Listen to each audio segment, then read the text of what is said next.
Зо відвоєних средствах, али и зо донаціями у материјалу и роботи да едних ѓурѓевчанох направени 5 конструкции за паркирање бициглох. 2 уж положени опрез местни заедници, а други буду поставени опрез самопослуги и библиотеки.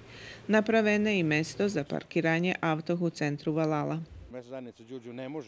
Mesna zajednica nie może, po zakonu nie ma prawo budować parking. Może len tak, jak sme napravili, prešíriť zdrahu.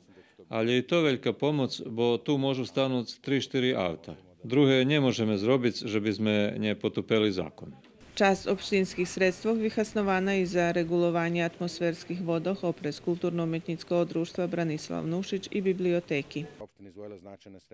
Opština vidvojila okolo 180.000 dinari, okončena nivelacija, odnosno podzvihnuta dražka i viljati beton. Tak porobene i opres pekarnji pri pijacu, že bi še voda posle dižđu nje zatrimovala na dražkoh. Попри тих роботах обновени реквизити у Дзецинским забавним парку, дзе обезпечене и видео надпатрање, а перширас по будованju давних 70-тих роков, санирована и сала за венчања у местни заедници.